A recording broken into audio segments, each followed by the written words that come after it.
Hello मैत्रिणींनो, आता उन्हाळ्याच्या दिवसाच्या सुट्ट्या लागल्यात बघा. मला काय झालं, एका मैत्रिणीने शंकरपाळे दिले. आता थोडेच दिले. आता कसं मैत्रिणीने दिल्यामुळं कसं टेस्ट बघायसाठी देतात. धर धर धर, मी म्हटलं नको नको, धर म्हणले तुमचा समर्थ खाईल म्हणून मी घेतले. एक वाटी दिली होती त्यांनी भरून. तर त्यांनी दुसऱ्या दिवशी हट्ट केला, मम्मी मला शंकरपाळे दे, मम्मी मला शंकरपाळे दे. मग मी म्हणलं नाही बाळा, आता संपलेत शंकरपाळे, नाहीत बाळा शंकरपाळे संपलेत. तर मला एवढा हट्ट केला की मला शंकरपाळेच पाहिजेत, मला शंकरपाळेच पाहिजेत. तर मग मी 1 किलो मैदा आणला. 1 किलो मैदा आणल्याच्यानंतर त्यात थोडं नमक टाकलं, ते पीठ चाळून घेतलं मैदा. त्याच्यामध्ये थोडंसं नमक टाकलं आणि 3.5 वाट्या साखर टाकली आणि थोडं कपभर पाणी टाकून ती विरघळून घेतली. विरघळून घेतल्याच्यानंतर ती थंड केली. थंड केल्याच्यानंतर 1 वाटी तूप घेतलं आणि मग ते थंड झाल्याच्यानंतर त्याच्यामध्ये मळून घेतलं. मळलं, लगेच तयार केले बघा मी शंकरपाळे. चाकूनीच कापण्या केल्या मी, दुसरं काही यंत्र वगैरे नव्हतं माझ्याकडं तसलं शंकरपाळ्याचं, तर मी चाकूनीच केले.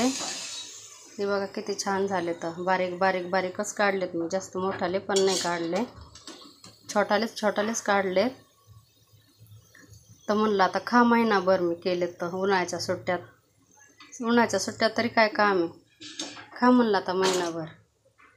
तर मी 1 किलोला पण थोडंसं 20 ग्रॅम वरती आहे पीठ.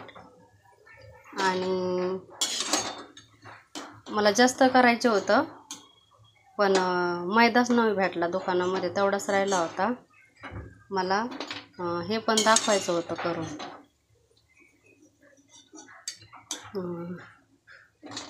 ते दुसरं हे बालुशाही पण बनवायची मला.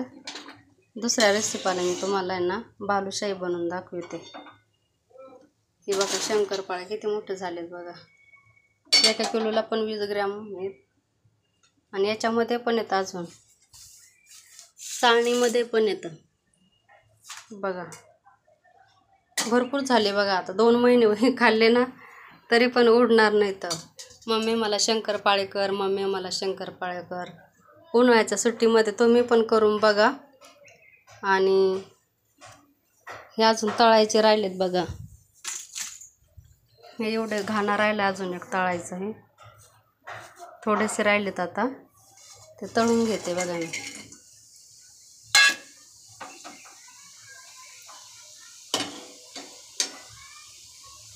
आता खा, त्याला म्हणलं आता 2 महिने पुन्हा डबल मागू नकोस. आणि बालुशाही पण करणार आहे मी. बालुशाही पण तुम्हाला रेसिपी दाखवते. काय नाही, सोपं आहे. मी मळलं असेच केले तर एकदम खायला असे खुसखुशीत झालेत बघा, खारी बिस्किटीसारखे. पहा छान झाले. तर उन्हाळ्याच्या सुट्टीत तुम्ही पण करा, खा, मज्जा करा. Good afternoon, thank you.